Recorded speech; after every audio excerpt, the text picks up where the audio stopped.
Akkam jirtu nagaa keessanii fayyaa keessanii har'ammoo waan ajaa'ibaa waan addaa tokko qabadhee isinii dhiyaadhee jira. Innis maalidhaa?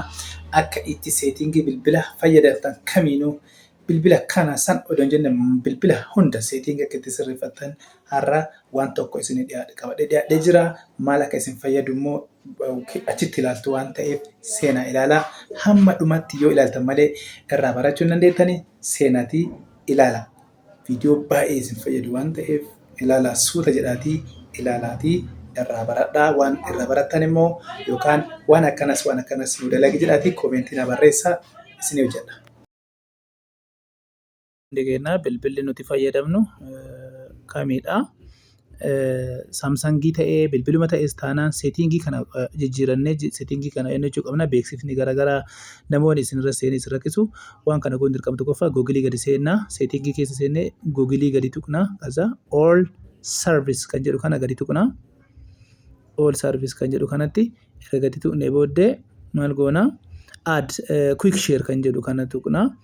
Quick share kan jedhu faayiloonni keessan kallaa bilbila dhiyoo isinitti jiruutiin akka baane isin jalaa icciitiin isin baane kana gaza maal godhuu qabna gadi tuqnaa allow show available device kana hin cufna akka hin jenne kaza ads bakka jettu kana tuqna jechuudha. Ads kana yoo tudhe applicationin garaagaraa ofumaan bu'ee isin rakkisu beeksisni garaagaraa gidduu isin seenee isin rakkisu jechuudha. Ads kana maal goona add topics kana gadi tuqnee kul balaaluu qabdanii kanama allow add topics kana cufuu qabna. Cufi kana yaa akkasi cufna achi booda duubatti deebina jechuudha. Baaka wonee duubatti deebina al tokko ergal tokko duubatti deebinee booddee isana app suggested kan waan gadi tuqamna isa leen cufna. Isa leen cufna achi booda add measurement kan jedhu kanallee hin cufna duubatti deebina.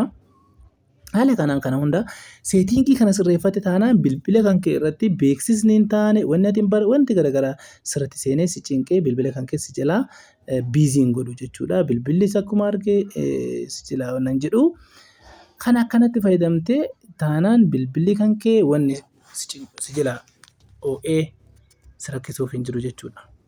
Kanaaf tiipoonni akkanaa yeroo biraa isinitti seenanii isinirratti seenaa akka isin fayyaduuf wanni isin barumsa namaa dabarsuu fi waan beeknu irraa waan isinii dabarsinu yeroo hunda dhufaa isinitti seenaa akka isin fayyaduuf jecha yoo barbaaddan maal godhuu qabdu chaanalii kana subscribe gochuu fi koomentii barreessuu akka hin daganne asirratti immoo baatiriin keessan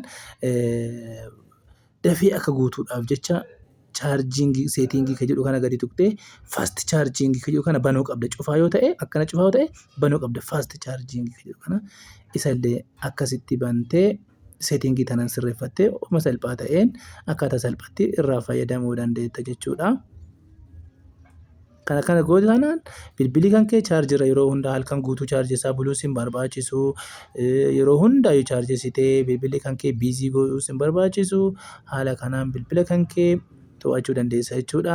Asitti immoo star masalaal 9900 gizee lama gootee kaza masalaal gootee amma asirratti daampi kan jedhuu fi baatirii riiseet kan jedhu isinitti agarsiisa. Daampi kan jedhu kana gadi tuqnee kan akkanatti gadi tuqxaa kaza baatirii riiseet baatirii staatas riiseet kan gadi tuqxee baatiriin kan kee riifreesh ta'a jechuudha. Baatirii riifreeshiing sisteemiin haala kanaan sirraa jechuudha. Galatooma.